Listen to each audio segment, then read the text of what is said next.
O que o ministro Alexandre Moraes quer esconder? Vamos continuar. Estou sendo acusado de tentativa de golpe. Algo, o pessoal deve ter percebido, da forma tão incisiva como o ministro Alexandre Moraes conduz, ou se conduz, tem algo esquisito por aí. O que ele quer esconder? Apenas o inquérito 1361? Eu digo que o inquérito 1361 é 99%. Mas vamos lá. Houve interferência no TSE nas eleições de 22 ou não? Não vamos falar em fraude, possível fraude aqui, esqueçam. 100% confiável as urnas. Mas vamos abrir o inquérito 1361. Durante as eleições de 22, o TSE influenciou, jogou pesado contra eu e a favor do candidato Lula. Fala pessoal, sejam bem-vindos. Começando mais um vídeo recheado de informações importantíssimas. Mas antes, inscreva-se agora mesmo no canal, deixe o seu like e compartilhe esse vídeo com o máximo de pessoas. Assim você vai estar me ajudando demais. Giro na tela e notícias a seguir.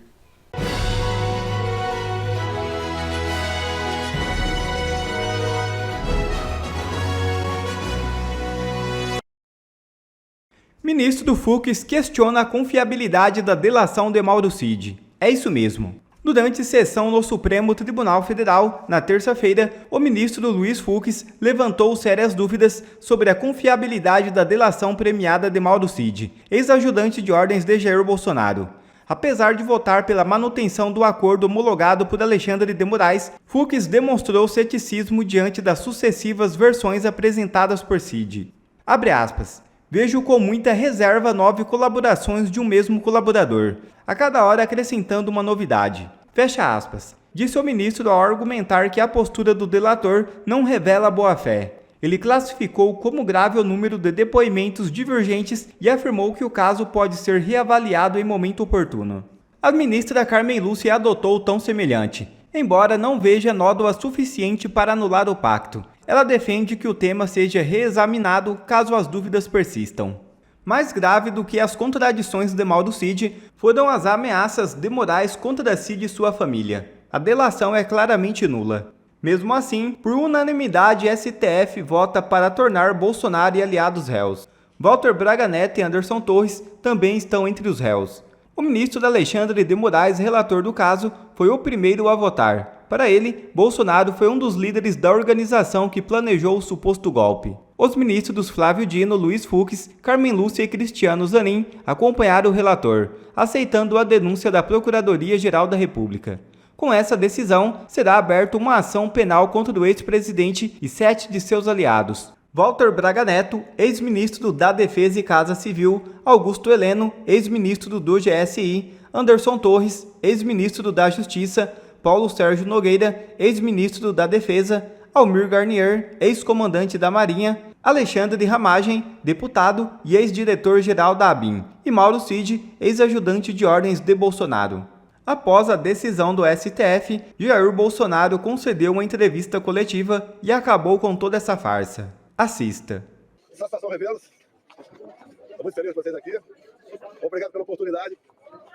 Vivemos um momento ainda de intranquilidade no Brasil, por causa especial da criatividade de alguns.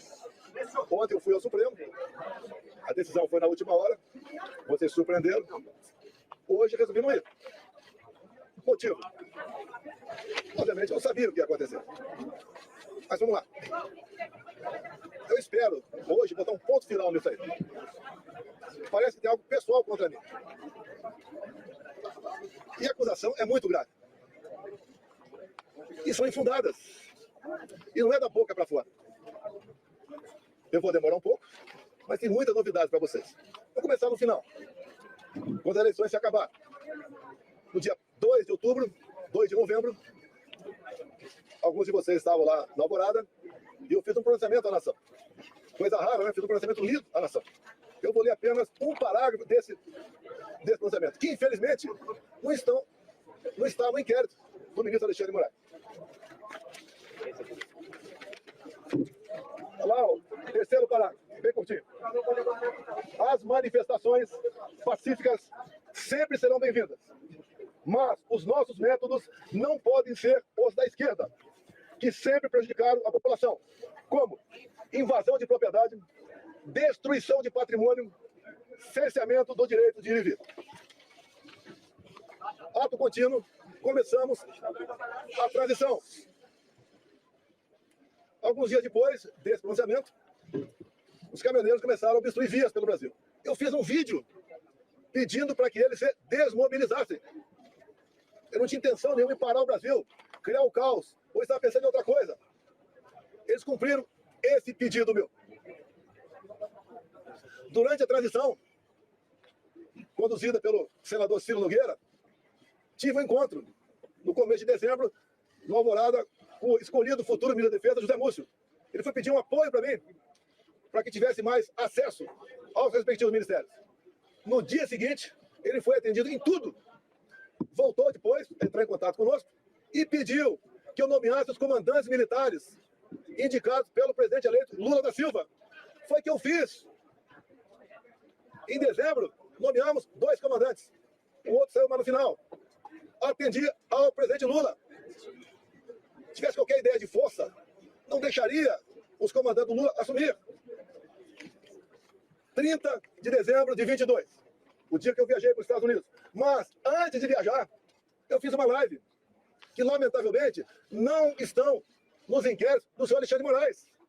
Como hoje eu vi na mídia, já que eu estava lá, a advogada reclamando de um vídeo que ele botou, mostrando a parte mais agressiva, vamos assim dizer, do quebra-quebra. E quando se fala em quebra-quebra, o próprio Zé Múcio, há pouco tempo, no programa Roda Viva, falou que o que aconteceu de 8 de janeiro não foi golpe. Como o ex-presidente Temer falou a mesma coisa. Como o ex-ministro Jobim também falou. Depois ele voltou atrás. E, na verdade, o resumo que eles falaram é o seguinte: golpe tem povo, mas tem tropa, tem armas e tem liderança. 2 anos de investigação não descobriram que, porventura, seria esse líder.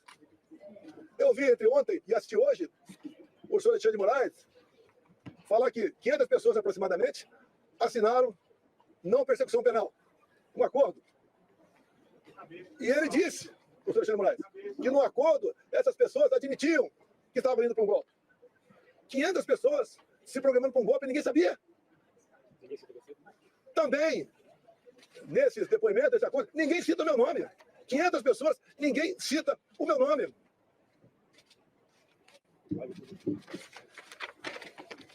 Vamos aqui para a live de 30 de dezembro, o dia que eu viajei para os Estados Unidos. Um pedacinho bem curto aqui, mas lamentavelmente, as imagens não estão no inquérito do Alexandre de Moraes. Ele bota o que ele quer lá. Por isso, seus inquéritos são secretos ou confidenciais. Na live. E repito, em nenhum momento fui procurado para fazer nada de errado, violentando, seja o que for. Eu entendo que fiz a minha parte. Estou fazendo até agora a minha parte. Hoje são 30 de dezembro. Até hoje, eu fiz a minha parte dentro das 4 linhas. Não vamos achar que o mundo vai acabar dia 1º de janeiro. Vamos pro tudo ou nada. Não! Não tem tudo ou nada. Inteligência. Mostrar que somos diferentes dos outros. Nós respeitamos as normas, as leis, a Constituição. Nós sabemos dar valor à liberdade. Talvez isso seja o de mais importante. Mas o pessoal deve perguntar, por que estado de defesa? Lá atrás foi discutido estado de sítio. Você deve se lembrar, na matéria do Gringão, que passou para a Folha de São Paulo, áudios, um dos áudios dizia, carregue no 42. Ele estava na dúvida do que me acusar. Estava na dúvida. Ele achou naquele momento que era melhor falar que queria dar um golpe usando o artigo 142 da Constituição. E agora, entre ontem e hoje, palavras do ministro relator, ficou convencionado por ele, está de defesa. E o decreto estava pronto para assinar. Seria então, se assinasse, o início do golpe. Segundo o ministro relator, configurou-se o golpe a partir desse momento. Mas, antes de uma hipotética assinatura de um decreto de estado de defesa, como está no artigo 136 da Constituição, o presidente da República tem que convocar os conselhos da República e da Defesa. Aí seria o primeiro passo. Não adianta botar um decreto na frente do presidente, estado de defesa, e assinar está resolvido. Não convoquei os conselhos da República e da Defesa. Nem as preparatórias houveram para isso. Se é que você trabalhar com o dispositivo constitucional, é sinal de golpe. golpe não tem lei, não tem norma. Golpe tem conspiração com a imprensa, o parlamento, setor do Poder Judiciário, setor da economia, fora do Brasil. Força Armada em primeiro lugar, sociedade, empresários, agricultores. Aí você começa a gestar um hipotético golpe. Nada disso houve. Agora, por que se comentou estado de defesa de sítio? Para a gente desmontar de vez essa história de golpe em cima de um dispositivo constitucional. 2014, acabaram as eleições, Dilma ganhou de Aécio Neves. O que o PSDB fez? Contratou uma auditoria externa. Talvez para dar mais credibilidade ao parecer final. Conclusão, parecer final da auditoria externa contratada pela PSDB sobre eleições. As urnas são inauditáveis. Não sei o que disse isso. Isso foi em 2015. Eleição de 2014. Desde 2012, eu já tinha ações dentro da Câmara dos Deputados pelo voto impresso. Antes de mim, Flávio Dino foi claro, dizendo que perdeu as eleições por causa do voto eletrônico. Antes disso também, Carlos Lupe, do PDT, inserções de programa eleitoral gratuito, ele disse, eleições sem voto impresso é fraude. E foi ele que entrou com ação contra mim no TSE. Outros 10, 12 falavam a mesma coisa. Eu não era sozinho, eu estava sozinho na defesa do voto impresso. Eu não sou obrigado a acreditar, confiar num programador. Eu confio na máquina. Não sou obrigado a acreditar num programador. Em 2015, eu, deputado Jair Bolsonaro, aprovou uma emenda numa proposta de lei eleitoral, cujo relator era Rodrigo Maia, permitindo o voto impresso. A senhora Dilma Rousseff vetou. Foi derrubado o veto. Na Câmara, algo surreal. Até o PT votou para derrubar o veto. Ato contínuo. Foi convidado pelo ministro Supremo, Luiz Fux, a ir ao TSE. Chegando lá, encontrei o ministro Fux. Tratou muito bem, feliz. Ele me convidou para ir para lá. E falou que o TSE tinha tomado todas as medidas para implementar o voto impresso nas eleições de 2018. E ele falou, deputado, por falta de recurso, apenas 5% das sessões terão voto impresso. Eu falei, é uma excelente referência. É mais número de eleitores do que uma pesquisa. Eu só faço um pedido para o senhor. Pulverize as urnas. Ele falou, já está programado, serão pulverizadas. O TSE começou a preparar. Tem um vídeo do ministro Gilmar Mendes, ministro Barroso, elogiando a nova urna eletrônica com a impressora do lado. Bem, poucos meses depois, por 8-3, o Supremo Tribunal Federal disse que a urna era inconstitucional. Essa ação foi proposta pela pessoa Raquel Dodge, na época, chefe da MP. Porque a impressão do voto, segundo o Supremo, e ela, segundo o Supremo, e ela, a impressão do voto colocava em risco a segurança das eleições, o sigilo do voto. Esses foram os argumentos. Deixo claro que na Venezuela só foi possível detectar fraude o ano passado por causa do voto impresso. Foi a primeira vez que a Venezuela adotou o voto impresso. Por que a Venezuela fez isso? Já que o sistema eleitoral deles é exatamente igual ao nosso. Porque houve um momento que o governo Biden queria comprar petróleo da Venezuela. E não podia comprar o petróleo sem nada em troca. Então foi feito um acordo, governo Biden dos Estados Unidos, governo Maduro da Venezuela e oposição. E impuseram então o voto impresso. Ele foi testado a primeira vez, em dezembro do ano retrasado, na Venezuela, no referendo, se podia ou não invadir a Guiana para tomar posse da região desse equívoco. Que depois que apareceu o petróleo, a Guiana ficou um país cobiçado. E o Maduro, quando foi votar no referendo, falou, aqui você vota sim, sim, sim, sim, papelzinho, não é igual a outro país, é papelzinho dentro da urna. E o Maduro aceitou por que o voto impresso? Já queria ter problema com a Maria Corina ou com o Capriles, os mais adversários dele naquele momento. O que ele fez? Tornou-os, Maria Corina e Capriles, inelegíveis por 15 anos. Qual a acusação? Atos antidemocráticos. Subiram no carro do som e criticaram o governo Maduro. Isso passou a ser ato antidemocrático. Você começa a lembrar um pouquinho do Brasil ou não?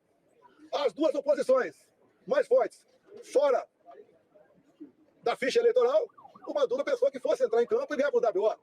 A Maria Corina organizou seu partido, organizou bases, fez um movimento por toda a Venezuela, muito parecido com o meu aqui, onde a multidão ia atrás. 300 mortos em São Paulo, milhares de pessoas por todo o Brasil. Tiveram as eleições. A Maria Corina se organizou, não vou entrar em detalhe aqui, se organizou. Quando começou a apuração, chegando na casa de 70%, o que o Maduro fez? Suspendeu. E logo depois, se autodeclarou eleito presidente da Venezuela, ou melhor, reeleito. Mas a oposição tinha boletim de urna, tinha atas. E essa questão se alastrou fora da Venezuela. Chegou-se à conclusão, então, que tinha havido fraude por parte do Maduro. E tinha que encerrar as eleições por ali, caso contrário, ia dar a vitória do Edmundo, o candidato da Maria Corina. E dali para frente vocês sabem a história. O governo brasileiro, o PT reconheceu a vitória do Maduro. O governo brasileiro, Lula da Silva, já não quis reconhecer. Houve um entreveiro entre ambos. O Maduro falou em certo momento: a sua justiça eleitoral reconheceu você vitorioso aí. A minha reconheceu aqui. Fique quieto, eu vou falar. Palavra do Maduro. O voto impresso é um direito. Como a contagem pública de votos tem que ser feita. A Alemanha não aceitou o voto igual ao nosso. Presidente, sobre a decisão de hoje... Não. Desculpa aqui. Eu não vou atender. Só respeito a você. Não vou te atender aqui. Tá? Então, aqui. Depois eu fico aberto lá.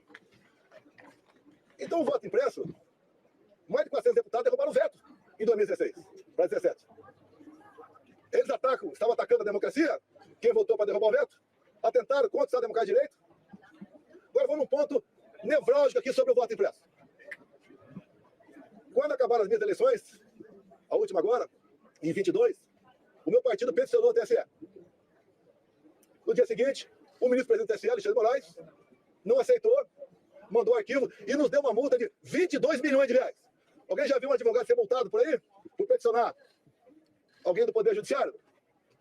Se ele tivesse recorrido, a multa poderia passar para 200 milhões. Ou até mesmo, quem sabe, caçar o registro.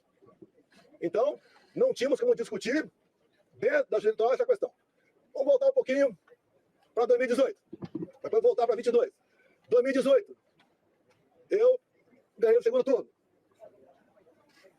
Uma enxurrada de votos, teve a facada. Mas, 2 dias depois do segundo turno de 2018, chegou um papel no TSE, bem fundamentado, dizendo que tinha havido fraude. O que o TSE fez na pessoa da ministra Rosa Weber, presidente? Oficiou a Polícia Federal e foi aberto um inquérito. Opa, para investigar a eleição de Jair Bolsonaro, ganhador, tem inquérito. Pro lado de cá, quando eu perco, quando o Lula ganha, não pode nem petição. E foi aberto um inquérito, que alguns de vocês já ouviram falar sobre ele. Inquérito 1361 de novembro de 2018. Para apurar fraude. E foi dada uma atenção muito especial, por determinação da presidente, para resolver rápido a questão de fraude. Estava na cara que já havia havido fraude. Para me tirar e botar o Haddad. O inquérito começou a voar, na mesma velocidade dessa ação contra mim. Porque o Haddad tinha que assumir. Eu fiquei sabendo desse inquérito em 21. Por que em 21? A Câmara dos Deputados começou a discutir o voto impresso. A autora da PEC, Bia Kicis, relator da PEC, Cid Barros, do Paraná. Alguém falou de inquérito 1361 que até aquele momento eu não sabia. A comissão especial votou um requerimento e aprovou por unanimidade para buscar esse inquérito na Polícia Federal. E o Felipe Barros teve cuidado, quando pediu esse inquérito, se havia algo reservado, algo que tivesse uma classificação sigilosa, para não divulgar. A resposta do delegado, não. O inquérito chegou na mesa, então, da presidente da comissão especial, Bia Kicis. Foi distribuída cópias para todo mundo. Um documento ostensivo. Eu também tive acesso. Aí, então, começou algo realmente inacreditável.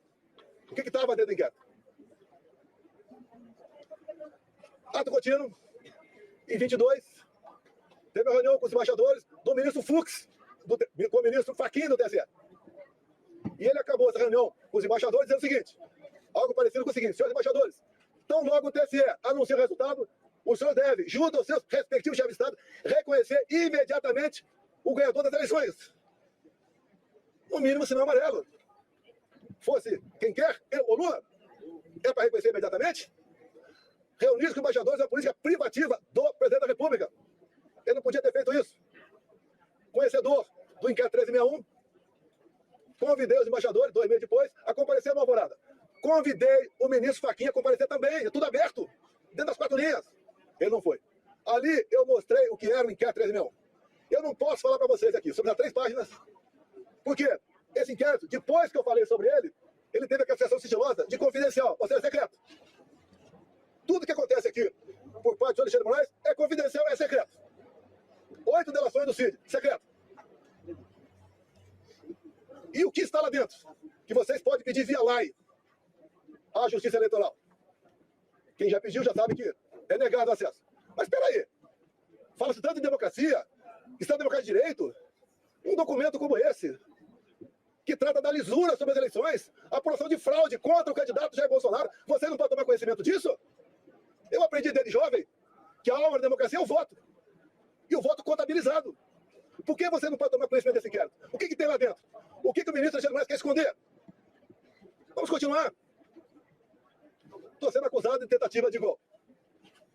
Algo, a senhora deve ter percebido, da forma tão incisiva como o ministro Alexandre de Moraes conduz, ou se conduz, tem algo esquisito por aí. O que ele quer esconder? Apenas o inquérito 1361? Eu digo que o inquérito 1361 é 99%. Mas vamos lá. Houve interferência no TSE nas eleições de 22 ou não? Não vamos falar em fraude, possível fraude aqui, esqueçam. 100% confiável. As urnas. Mas vamos abrir o inquérito 1361. Durante as eleições de 22, o TSE influenciou, jogou pesado contra eu e a favor do candidato Lula. Eu não pude mostrar imagens do Lula defendendo o aborto. Eu não pude mostrar imagens do Lula falando que o pobre coitado rouba um celular para tomar uma cervejinha. Eu não pude mostrar imagens do 7 de setembro. Imagens do enterro da Rainha Elizabeth. De parte do meu discurso na ONU. O Lula ao lado de ditadores. Eu não podia mostrar nada. Eu não pude mostrar imagem do Lula com o gorro CPX na cabeça. Que eu me reuni com embaixadores aqui. Ele foi no mundo alemão, se reuniu com líderes comunitários que só são eleitos com apoio do tráfico. Eu não pude mostrar nada. Na reta final, 1,5 milhão de inserções da rádio foram negados. Nordeste especial, a grande parte lá não apareceu. E como fomos reclamar, ainda fomos advertidos. Culparam a nós. Assim se comportou o sistema eleitoral. E mais ainda, mais grave, a diferença foram 2 milhões de votos. Está no papel, 2 milhões de votos. O TSE fez uma campanha massiva para que jovens de 16, 17 anos retirassem o título. Essa faixa etária, 75% vota na esquerda. Mais de 4 milhões de jovens retiraram o título. Só aí dá uma diferença a mais, ponto cada 2 milhões de votos. Mas uma lei eleitoral, para ter eficácia, ela tem que ser sancionada 1 ano antes das eleições. As resoluções, 6 meses antes. Entre o primeiro e o segundo turno de 22, houve a resolução do TSE. Era para censurar. Até a ministra Carmen Lúcia falou o quê? Olha, eu sou contra a censura, mas um momento aqui especialíssimo. Vou votar sim. E o Alexandre de Moraes aprovou uma resolução entre o primeiro e o segundo turno, proibida por lei. Com mais força ainda, a Justiça Eleitoral foi para cima do pessoal da direita, desmonetizando páginas, derrubando páginas, prendendo gente. Fizeram barbaridade contra a minha pessoa. A Justiça Eleitoral se comportou corretamente, dado que eu falei aqui, sim ou não? Eu que sou golpista? Eu que sou golpista? Esses 2 vídeos aqui estão nos autos do inquérito.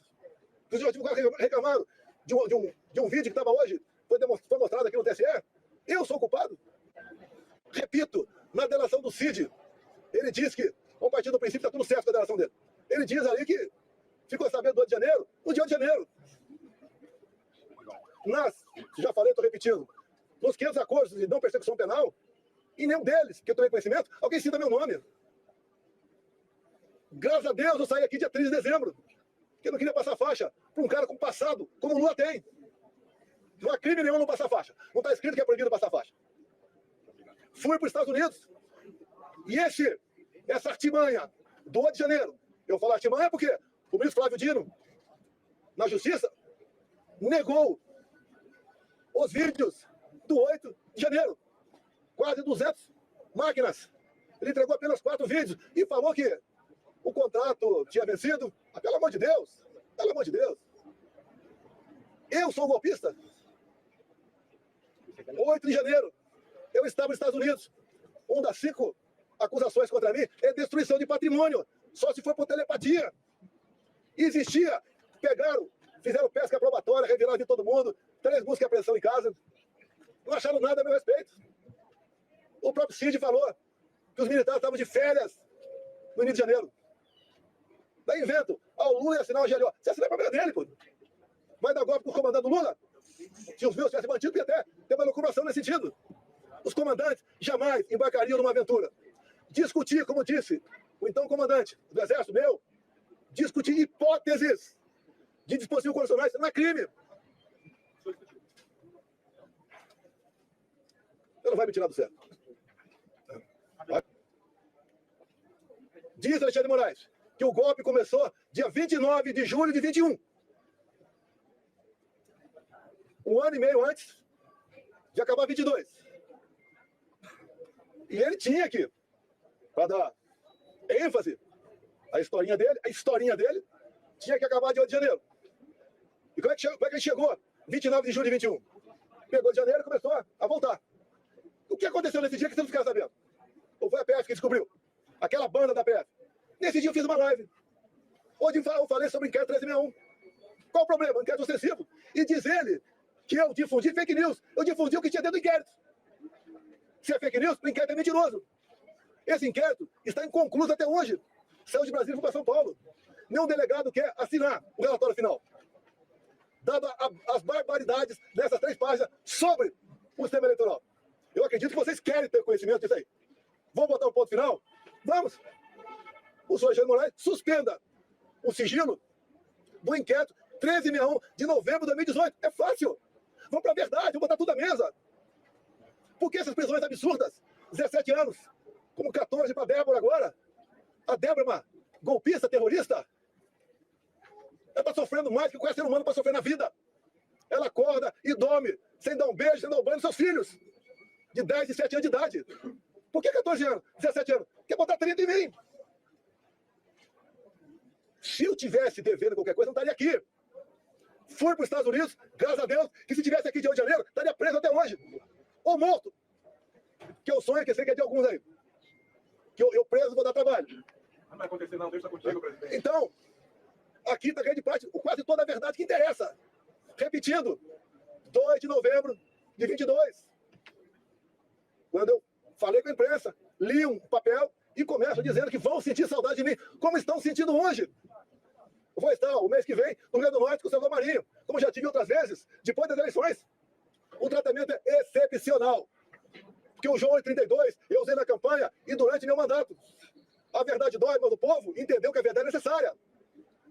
É picanha, de gás, cervejinha. Não tem nem ovo agora. A inflação está aí. O povo não quer mais confusão. Por isso que eu falo de anistia. Eu duvido que uma mãe aqui não se coloque no lugar da Débora e não queira anistia. Não vai encontrar nenhuma arma aqui. Eu estou sendo acusado junto com as pessoas que foram presas. Tentativa armada. Que arma? Vai no Senado aqui. As armas apreendidas foram estilingue, meia dúzia de bolinha de bula, mais nada. Uma senhora com a Bíblia. Agora, as coisas aconteceram antes do pessoal que estava no acampamento vir para cá. Porque tem vídeo de pessoas comuns mostrando um cara sozinho quebrando tudo por aí. O próprio Lula. Tem vídeo dele falando. Temos que saber quem deixou abertas as portas aqui do Palácio. Foi facilitado. Quando aconteceu em janeiro, a imprensa mostrava uma imagem. Escolhida a dedo, só uma. Aquele cara magrinho, né? Com uma camisa estampa na barriga, derrubando o relógio. Só mostrava isso. Alguns dias depois, o Lula estava fora do Brasil, acho que era a China, defendendo a mudança do padrão dólar.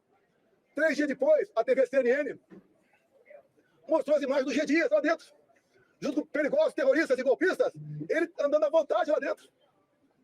Dorme aqui embaixo, no meu tempo.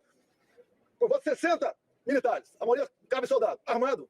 E a ordem é qualquer negócio, ir pro pau, armado, um fuzil. Alguém viu algum soldado armado nesse dia? Facilitaram a entrada deles. Não resta mais dúvida tocante a isso. Comigo, até o ministro Fux falou hoje, né? Que temos 7 de setembro que ele ficou preocupado. E ele falou, graças à Polícia Militar do DF, nada aconteceu. Naquela época, o ministro Fux falou comigo, era presidente. O ministro, fique tranquilo, o nosso pessoal não faz baderna. Quando acaba o governo, não tem papel no chão. Se é na Paulista, não tem um vidro quebrado. Não tem um cesto de lixo incendiado. E numa boa. Sem problema nenhum. Quer ver mais conteúdos como esse? Então inscreva-se agora mesmo no canal e ative o sininho das notificações. Assim você não perde mais nenhum conteúdo que é postado aqui no canal. E também já deixe o seu like para o YouTube ajudar a divulgar o nosso trabalho. Fico por aqui e que Deus abençoe a todos. Brasil acima de tudo e Deus acima de todos.